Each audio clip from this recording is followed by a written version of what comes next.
All right, everyone, we're going to begin soon. Assalamu alaikum and welcome everyone to our session today. Thank you for joining us. We're pleased to be hosting another session with Jordan Campbell, who many of you might remember from her previous talk with us. Our topic for today is understanding AuDHD in women, late diagnosis, identity, and everyday life. One of the reasons why we're so excited about this topic is because many women spend years feeling different, misunderstood, overwhelmed, or wondering why certain things seem harder for them than they do for other people. Jordan will be sharing her personal experiences, insights, and lessons from her own journey of self-discovery and healing. This isn't a clinical or diagnostic session, but rather an opportunity to hear from someone who has walked this path herself and hopes to help others feel a little less alone. We'll leave some time for questions towards the end, so feel free to pop any thoughts or questions into the chat as we go along. At the end of the session, you will be handed a small gift from Jordan. So I hope you can stay until the end and you would be receiving the little present that Jordan has prepared for you. Without further ado, I'm going to hand over to Jordan and we will begin the session for today. Thank you for joining, Jordan. Hiya. So thank you so much for joining for the talk. My name's Jordan Campbell and I am the speaker today, and I'm also a radio presenter, and I'm the author of My Mum Has ADHD, and I was diagnosed at 28 after several years of waiting on a diagnostic journey. And before I was diagnosed, I thought that everyone else had life figured out except for me. I didn't understand why I seemed to find normal things harder, motherly things harder than other people. And that all changed for me once I got diagnosed with autism and with ADHD. So that's a bit about me. And then today we're going to be looking at late diagnosis, masking, identity, daily life with ADHD. So I'm just having a bit of trouble changing the slide. Perfect. I think that's one ahead. Sorry, I'm not used to. These aren't in the right order. The first one should be about masking, if anyone can give me a help. Oh, we're Apologies. looking into it, Jordan, just a second. Apologies, guys. In typical AuDHD fashion, nothing ever runs simply in my life, but there's a great slide that's been helped to provide you visuals to go along with some of the things that I'm saying. Yeah.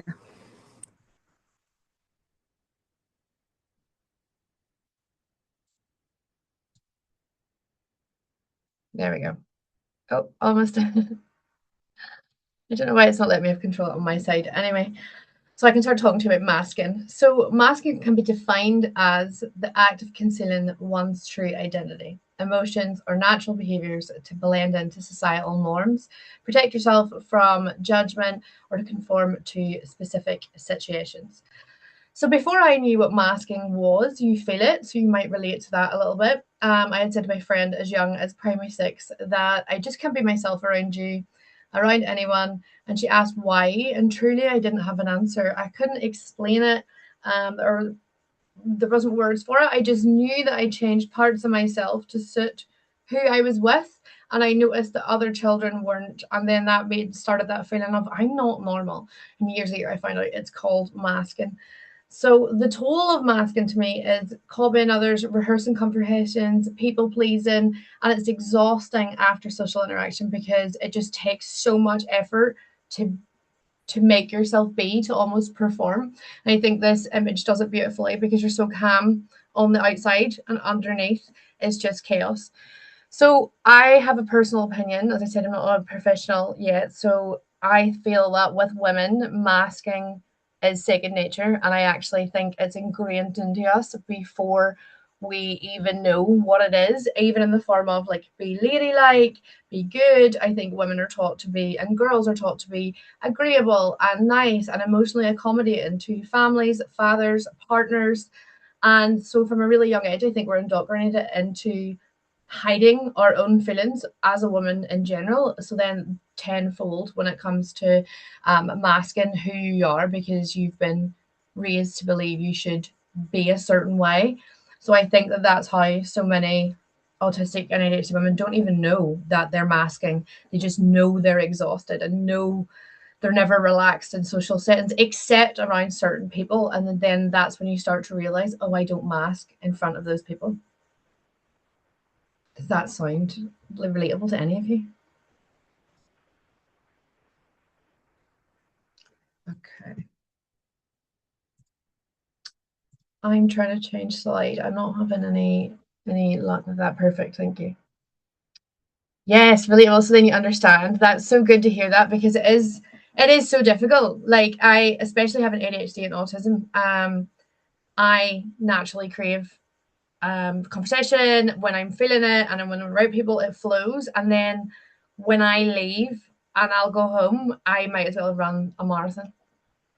I only realised as I grew older. I'm 100% the same. I lived off fumes, and it keeps me in a cycle that I'm going to get to later in the slides, where I will forget that I'm asked and forget that I have these traits, perform to a high extent, high social expectations, and then I'll crash and burn and be like, oh yeah, remember, you crash, you're masking. And it takes a bit of getting used to, and I do think that diagnosis helps that.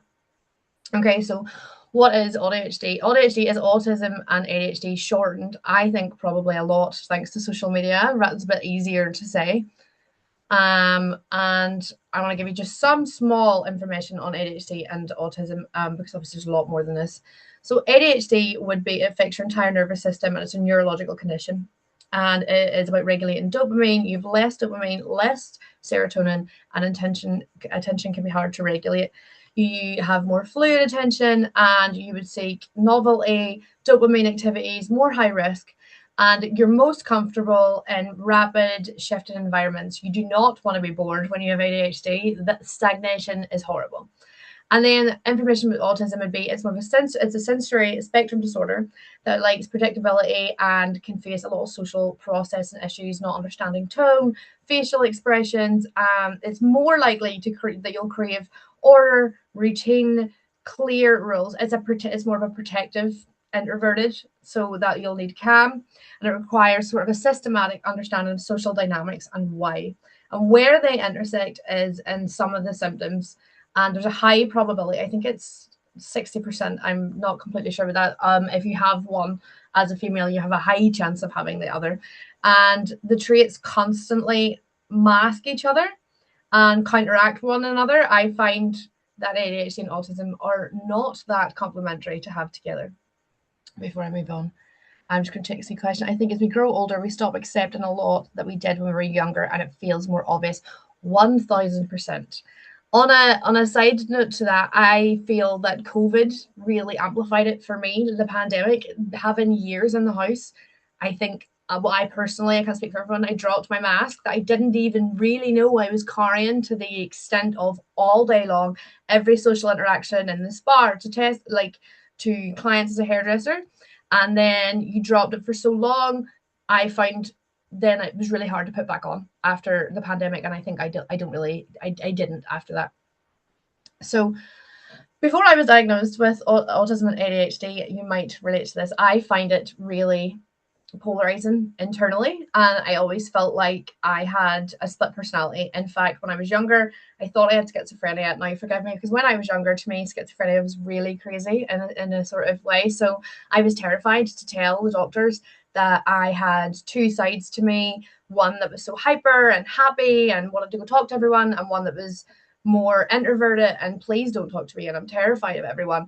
And I was genuinely scared that they would be like, you are crazy, you're getting locked up. And I didn't really explain to the extent of the duality of my mind until they mentioned to me years later, like a decade after I felt like that, that you have ADHD and autism. And it's two imposing disorders that overlap in symptoms, but they contrast in as well when they create a polarity within myself and my life. And it is displayed externally, like in habits and friendships and relationships, and internally. And I'm going to come back to that later in more detail. Maybe there's some that will resonate with you.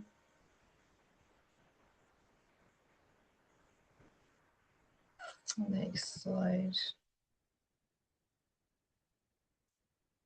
Perfect. Thank you. Okay.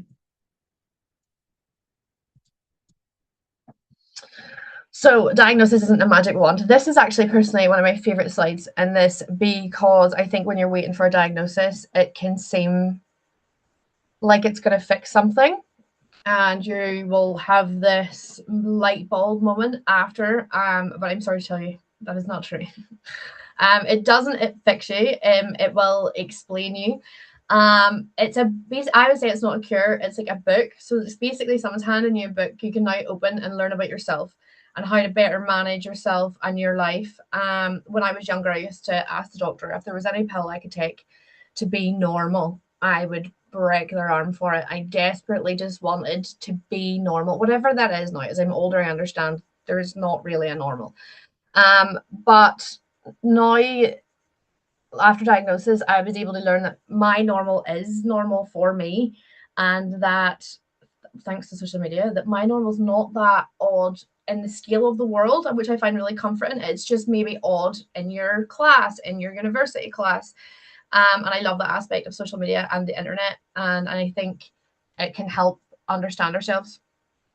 So the superhero expectation, I have this now. Okay, so I am just you further down the line of self-discovery. And so you don't sort of get out of some of the things even after diagnosis. So I feel like I can do everything in the world, and I will take on a lot of tasks, and I will build it up and try and do everything and try and be a superhero, and then I will crash.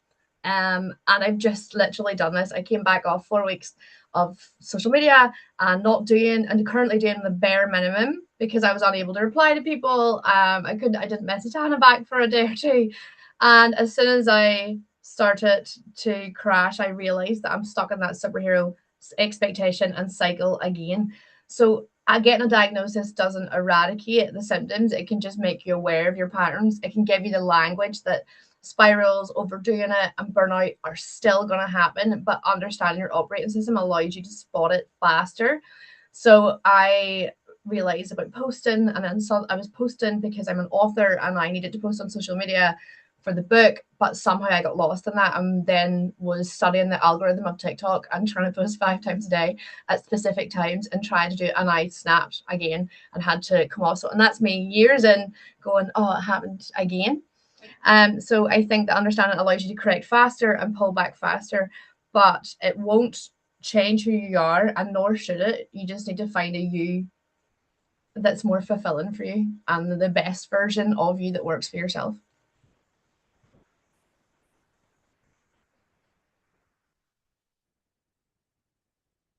Let me see. Have you any questions about that before I move on to the next page? Yes. So I think that is the key. If there's anything that you take away from this, it is honestly accepting yourself. As I said, I wanted a pill to like make me normal because I just didn't want to be me, and I didn't want this cyclical take on the world and crash. And I thought I was going to be able to fix it. And then I had a psychologist when I was 22 say, let me paint you a scenario. And he said, okay, so you have a house with a fence and a dog and a normal job and a dog. And honestly, I really can't remember. And as he was talking, I daydreamed off because I was so bored. And he said, can I just stop you? And he was like, you don't want a normal life. Like, you glazed over. What was the last word? Do you remember? And I said, dog. And he said, I said so much more. He was like, you need to understand you're not, you think you want something and you don't. That's not actually what's going to make you happy. So I think when you accept yourself, and from diagnosis, you can start looking at you and think, what makes me happy, what works for me. And that is the key to life, whether you're diagnosed or not. I think making life work for you and accepting yourself. Great question. I this is literally coming up. I think on the next slide. Do I still have self-doubt that maybe the diagnosis was wrong because you're not always your symptoms? 1000%. So can we change to the next slide if that's possible? I'm having no luck moving slides because I want to talk about this. So I think there's a huge imposter syndrome with being diagnosed.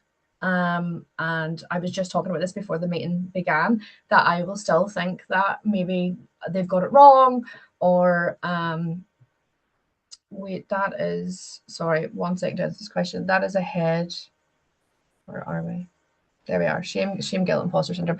I'm going to come back to this in closer detail because if I don't try and stay on slide, I will happily talk to you and stay off topic. But I do believe that, and I will come back to it about it. So I think after diagnosis, you can have a bit of shame, guilt, and as we're saying, imposter syndrome. There's a pre and post diagnostic journey that's a messy mix of shame, guilt, and sudden excitement all at once. And you can repeat. So pre-diagnosis, I felt like I knew I wasn't normal, I was a freak or a weirdo, and I was waiting the assessment, and I was terrified that they were going to say I was faking it. And I was just talking about this. That they were going to say, look, you don't have ADHD, you don't have autism, you're just normal and bad at it, right? That was absolutely terrifying, because you just don't know who you are, and it's very strange having someone else give you a bit of feedback about that. And then after diagnosis, there's a bit of instant relief of like, oh my goodness, it's true. You have some pain and heartbreak about what your life could have been, who you could have been, how hard you've been in yourself. And then you get rage and guilt all at once. And I think it just sort of can stay in that spiral of rage and paralysis, going, what do I do now? Is this the right diagnosis? Have they got it wrong? Am I making it up for attention? I genuinely had that thought, and somebody in my family said, do you do and feel the things that you do when you're not with people? And I was like, yeah. And they were like, well, you're not making it up. But the symptoms thing, they're not always there. I find this more with autism, particularly. I find myself ADHD, I can feel it. I can feel it in my heart rate. I can feel when I get distracted on a slide and I'm talking. I can see it in the chaos. But with autism, I find I don't notice it as much until I'm socially interacting or overstimulated. So sometimes I will still think like, I wonder, did they get that wrong? Like, am I actually autistic? And then I'll have like all of these other traits of overstimulation or sensory things, clothes and light. And I'm like, oh, maybe they got it right. I also think that sometimes the spectrum can be too big, which I was talking about, especially autism, because there's too much in it that like you can't align with everything. I'm with ADHD. I would align majority with a lot of ADHD stuff, but not all. But I believe if something, I saw this quote once, if something brings, if your life is disordered because of the traits of you, then it's a disorder.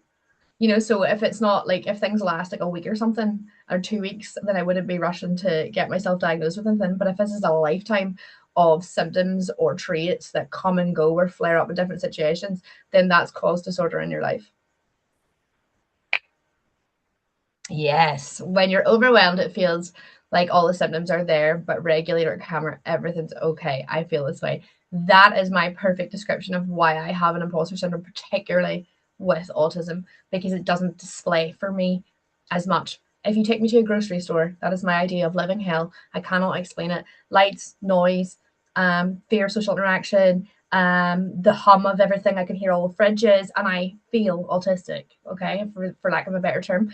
But like, if I'm in my house and I'm just living life, I'm like, I'm totally fine, you know? But when like my child is speaking or the dog is going, and it's, for me, the biggest trait of it would be social awkwardness, not understanding cues, and stimulation. And if I don't have those symptoms, I will completely agree with you that I'm like, when I'm calm, there's no problem. That is what I will do with ADHD as well. I'll be like, I'm just really motivated. Like, that's, I've got a cold sore at the minute that you might not be able to see. I was telling Hannah about this, is my superhero syndrome on my face. And I will think that I'm just studying. I'm just taking on a bit of work, and I will think I'm totally fine. And then I'll look up and I have been studying for 6-7 hours for weeks over some topic that I've decided I needed to do, and I burnt myself out, and I'm like, oh yeah, maybe I do. So I diagnosis, that's why I say it's the book and it's not a cure, because I don't think there is a cure. I think there is management and self-love and self-acceptance. So yeah, I still have imposter syndrome to some degree, and sometimes I think I'm faking it or I'm making it up, or my own needs aren't like other autistic people's needs. Like their needs are more than me because they're really autistic. I still have that. And then someone else, like my sister, is a carer and works as a support system with people that assisted living with autistic people, and she will remind me that my needs are similar to theirs, but I will still think that they need it more than me. Okay.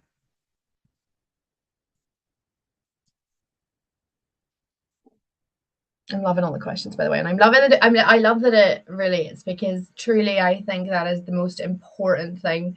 You can think you're going crazy or making it up, or the symptoms aren't that bad, or it's just you, or any of those isolating, cut off thoughts. And then for me, hearing anyone else on TikTok was beautiful for that, for me, of being like, oh, like if they get it and I get it, then that's also, there's something to be said about that.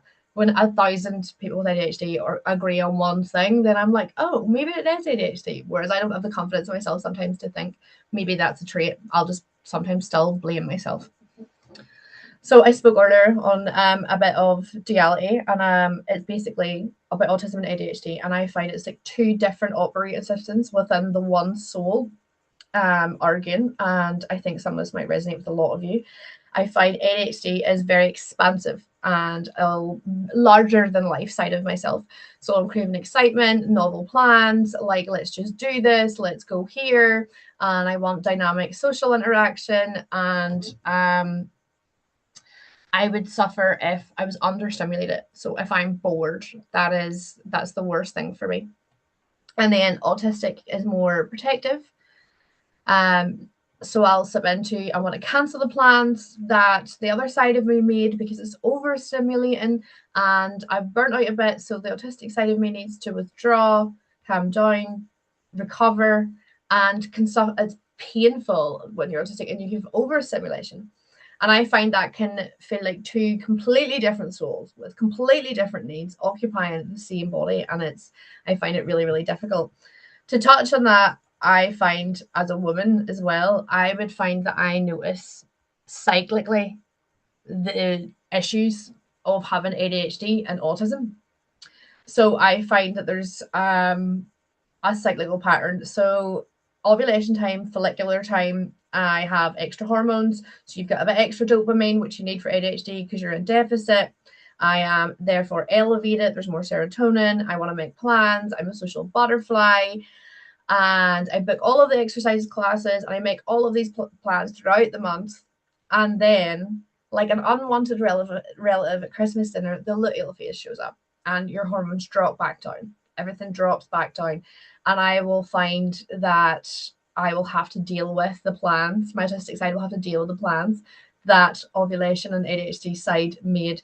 That, especially with PMDD, there's a crash, and I will lean into more of the autistic side of protective, not wanting to go out, wanting to cancel the same plans I made, paralyzed by the overcommitment and overstimulation that the other side of me needs. And I'll want to retreat and recharge. And this cycle with diagnosis, it still continues. It's I find that I live in a role. I find pre-diagnosis, I fully believe I haven't got this on the slide, but I just think it's relative when someone's enjoying the cycle syncing. They diagnosed me with manic depression from when I was 12 or something crazy, until I think they diagnosed with BPD later on, and that's been changed. But anyway, I don't think it was. I think it was completely wrong diagnosis. And now looking back, they used to give me antidepressants. I used to take them for 2 weeks, which is roughly, back then we didn't know, we weren't even educated on that fact at our age at school, that we had different stages like this. I would have needed antidepressants for my luteal phase and for menstruation. And then the moment my period ended, I'm back to me. And like, yeah, life's great again. And this just stayed for me from 12 until like my late 20s, being diagnosed with autism and ADHD and finding out about the women's cycle more on social media. and about ADHD and hormones. So if you have ADHD, you have a dopamine deficit naturally. So your dopamine is like way down here. So when your luteal phase comes, every woman has a dopamine drop. So for someone with ADHD, it is double the deficit of drop. So to me, it causes naturally a cyclical ADHD and autistic swing. I will want to retreat, want my hobbies, want my comfort foods, want my comfort clothes, want nature, want slow, and then there we go again. And the cycle will continue with me. That's why I think, again, as a woman, it's unfortunate. There's nothing we can do about it. They're like, to know that and to know that you can work with your body and your hormones and your mental health just gives you so much more grace to understand yourself, so much more ability to manage your life. It's not easy being a woman, never mind an AuDHD woman. Okay, so speaking of working within your operating systems, then that's going to take me to the next slide. Okay, so this is one of my, I did not claim this idea, though I cannot find who originally, I don't know what you call it, theorized it. Emotional accounting is what has changed my life, and it's working within your operating system. So like you balance your bank account, so you've got your mortgage coming out, your car payments, blah, blah, blah. You work and you put money in. You need to do that for your life, for your brain, because it'll understanding your patterns, resting before burnout, all of these things will help regulate yourself. So what are you putting into yourself versus what are you taking out? So say, as there's mostly going to be women in here, so motherhood, housework, social requirements, running your whole life, and then you're like, I'm just going to have a bath a week in a 10-minute face mask, and it's think that's balanced, and it's not, and that will lead to burnout. So you should be depositing whatever it is that is for you. So say you've had a busy week with your kid or with work and it's all been social battery, could be work, could be kids, and you're completely empty, you're going to crash and your symptoms are going to get worse. So to try and stop that, whether it's a bath, a walk in nature, a program, you need to schedule deposits that are going to raise your soul, raise your inside, whatever it is for you, so that, so something's always pouring out, like that phrase, you can't pour from an empty cup. Take it literally, like fill your own cup, like so that you can pour out. I just think that energy accounting and emotional accounting really, really work well for me. If I have 8 hours demand of social battery requirement, then I need 4 hours for me maybe to have no one needs me time. Tip, by the way, no one needs me time is what I highly recommend for any neurodivergent. People say alone time, but it's not alone. It is, could be all, any demand from you needs to be gone. You need, no one needs you time so that your nervous system can sit and regulate, and then you can be ready to pour out again. How does that sit with any of you? Have you ever heard of emotional accounting before?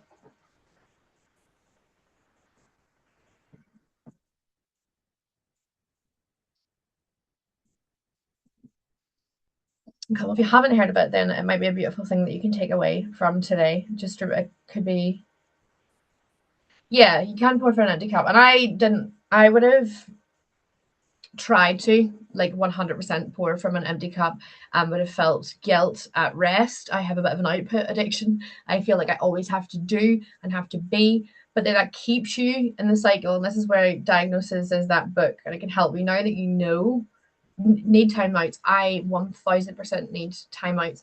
I live close to nature, or I live in nature basically, and I could go for a walk, and I make a joke that I'm a bit like a golden retriever. I could walk for 5 to 10 minutes or 30 minutes 4 times a day, because I'm mostly a solo parent. My partner works away, so I have a 6-year-old, and I will be doing everything, and then I'm like, no, like I need 2 minutes, I need 5 minutes, and then regulate and come back. Emotional accounting also can be medication, therapy, the gym, time with friends. It doesn't have to be that social is just draining as well. Some, like my time with my sister, is going to charge me up. There's no mask there. Time with a hairdressing client is great, and it'll be hyper, but I will crash very, very hard after that, and knowing the balance. And emotional accounting for me includes medication. That is not me saying everyone needs it, But staying medicated and the gym and nature and friends, those are things that I use to pour back into me because life is draining and you have to fill it back up. Okay. So if we could go to the next slide. Oh,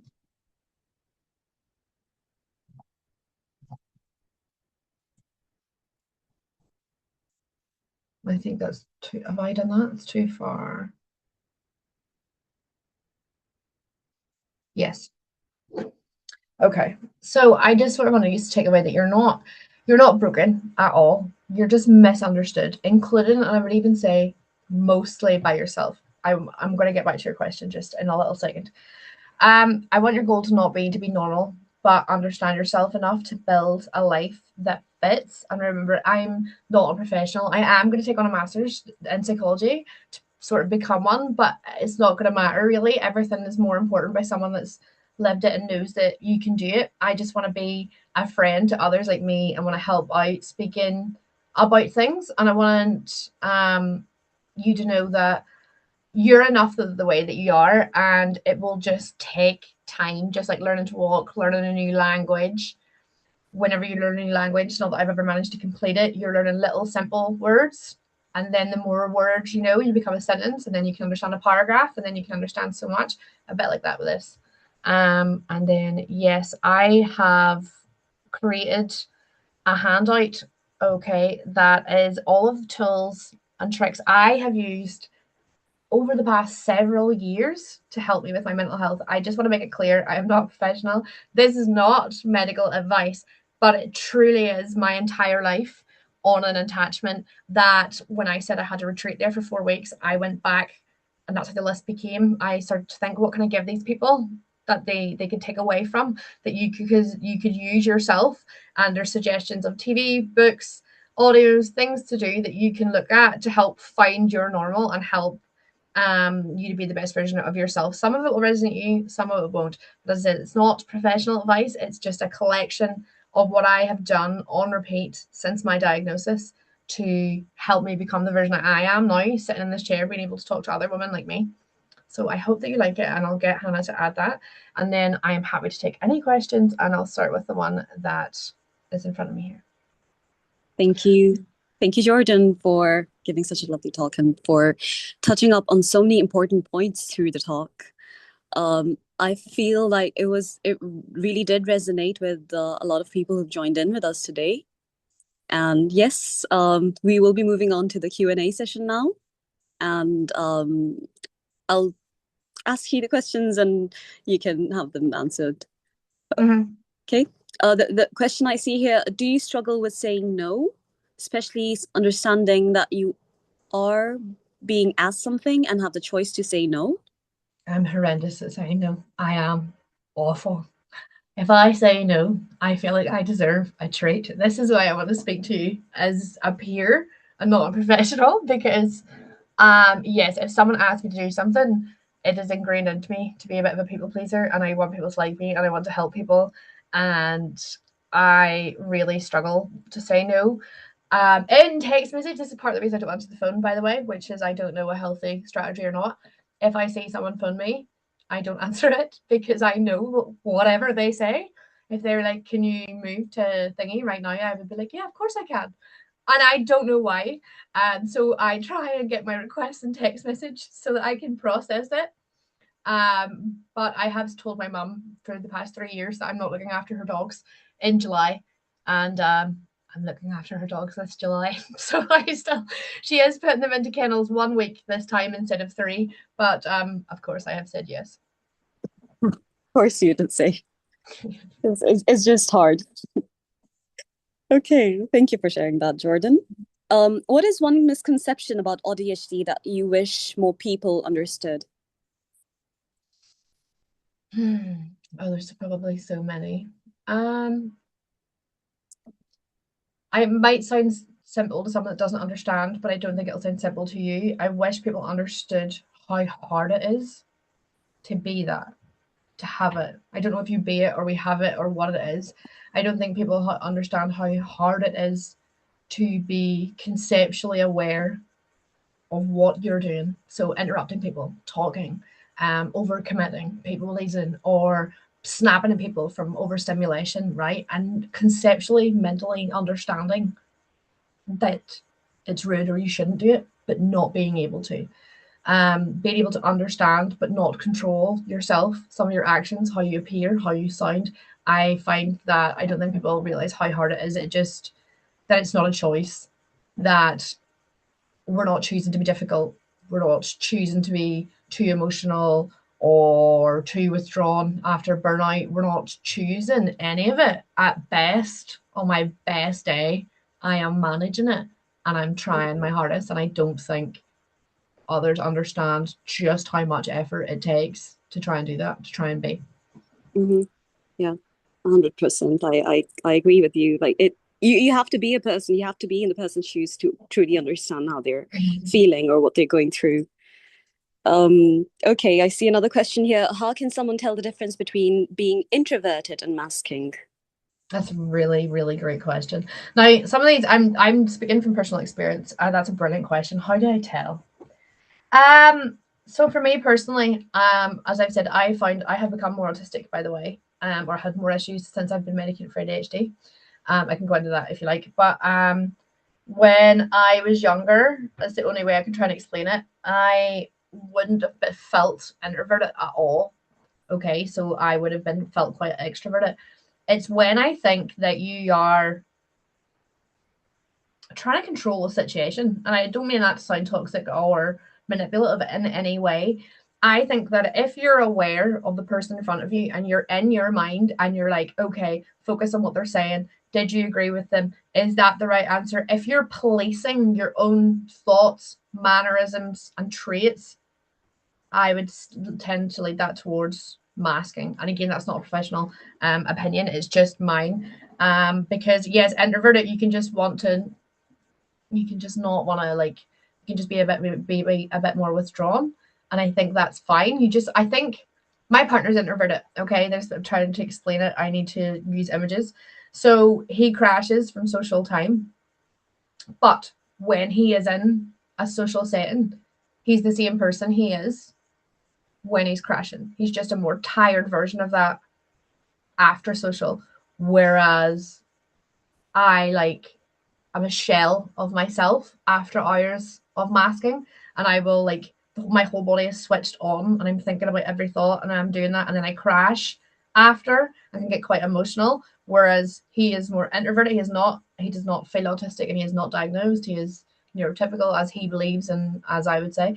And yeah, he is introverted, so he will just have some time and then need quiet time, but it's not crash time. Does that help?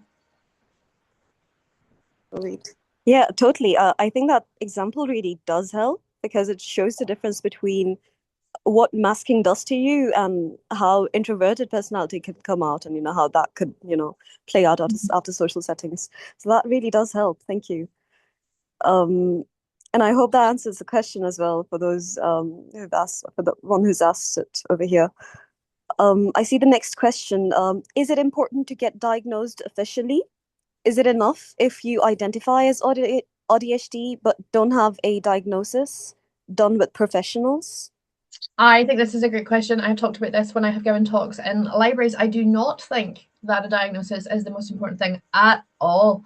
I I was in an extremely abusive situation. It was life-threatening multiple times, and I would say if I did not have that, if I did not have the abuse that pushed my symptoms to my own then life-threatening levels of mental instability and depression and suicidal things, I don't think I ever would have got diagnosed. It's part of the reason the split personality. I only went to mental health when I was depressed and I wanted them to fix that. I never wanted them to fix the hyperactive that wants to take over the whole world and be president of America, like, or whatever I want to be that day. I never wanted to fix that. I loved that. I just, because of the situation of my life, I was a danger to myself after abuse that wasn't my fault. And because I became a danger to myself and then I was a mum, I needed medication to help settle me down, or I don't know, to help me out of that situation. And then because I that is the only reason. I think unless you need medication, which you will know and make that own decision within yourself. I do not think a diagnosis is really that important because I think you understand yourself. I don't think it matters that much. The only reason I got one is because I needed medication to save my life. And if I didn't have medication, I wouldn't be here. But away from abuse and now settled, like I've spoke about this, I've spoke to other people. If you're not a threat to your own life, which I was, then no, I don't think you need medication. Or I don't think you need this. I think the way to manage it is by self-acceptance, tools. I think that's the key to life, is finding a life that works for you and understanding yourself and giving yourself grace. I don't think some words on a page do anything. Particularly, I just needed it because I personally needed medication. Thank you. Thank you for being so raw and honest about it and sharing your personal experience on that. That does make sense, and I think I agree with you on that as well. I see another question here. Do you think that anxiety plays a part of AuDHD? People tell us to look back to our childhood for symptoms, but I can't remember much other than anxiety that has continued throughout the years. I have a lot of other symptoms, but I feel that I could be overanalyzing. Okay, so do I think anxiety? Yes, I do think anxiety plays a part in it. So I think people are overdiagnosed now. Forgive me when I say that, bear with me. I don't mean overdiagnosed in specific conditions.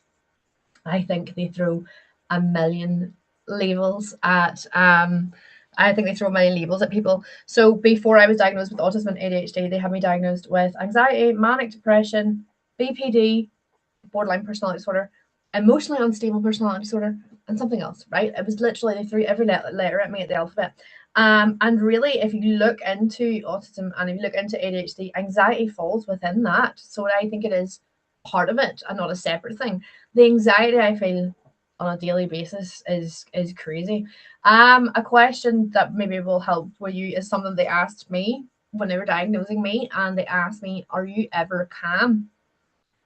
And I was speechless for probably the first time in my life. I had nothing to say. And they said it's very common with people with ADHD and autism, and that it's not just that it's anxiety, it's actually stress. And that he said, "Are you ever calm?" And then I realized that no, I'm not. And before I even had a chance to speak, I couldn't speak. He said, with people with autism and ADHD, it's quite common that you're always stressed, and it's always either a state of good stress or bad stress. So for me, that equates to having anxiety. And my anxiety's got worse throughout the years. Let me see, I just need to go back up to remind myself the question because I talk to you so much that I forget. You have a lot of other symptoms. I feel it can be over analyzing. I spent my entire life over analyzing, and I think it's okay to look at yourself. I also think that you can feel anxious as part of something. So I got them to take a lot of diagnosis off me after I had ADHD and autism diagnosed, because being anxious or having anxiety is part of ADHD and autism. So I didn't feel I needed a separate diagnosis from that. I feel that's the problem, to give people a list of things rather than saying you could have traits of an anxiety disorder within this bracket. I would have quite a lot of obsessive compulsive traits. I don't have OCD, but I have obsessive compulsive traits and tendencies that also fall under the bracket. Thank you for being so real with that. And I noticed how, you kind of were going off track and you got yourself back on track again. Yes. That was cute. Okay, I see another question here. How do we figure if we might be AuDHD or it could be trauma, since some things seem to overlap? Some symptoms, I believe. Okay. It's a difficult one. It is a difficult one, but I just also, if I overtalk, please stop me, because I do have the ADHD is real and I will just keep speaking. How do we might be ADHD or if could trauma? Okay, so this is why I found I can only talk about from personal experience. I would never have guessed I have autism. Like never in a million years. Like absolutely not. What is it like until I was an adult and I learned more about it.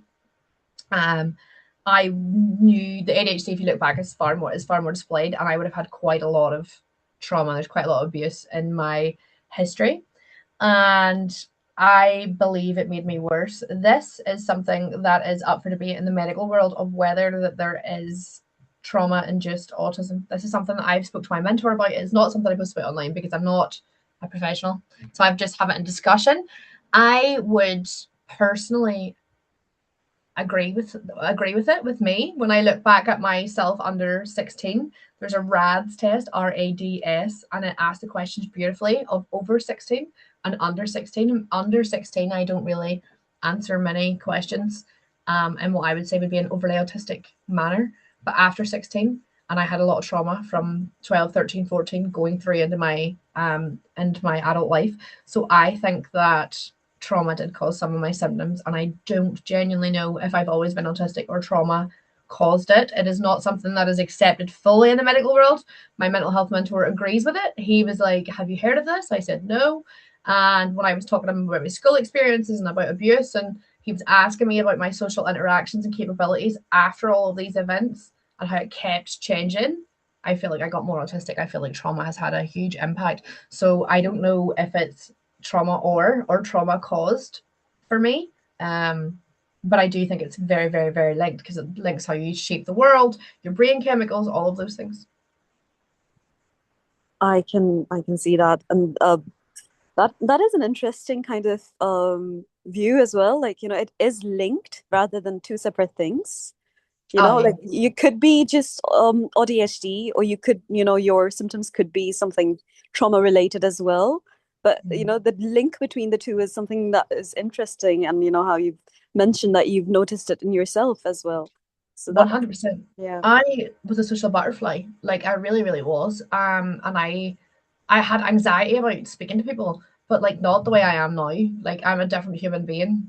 Now in adulthood, I don't know how I worked in a bar and spoke to thousands of people per night. I have no idea.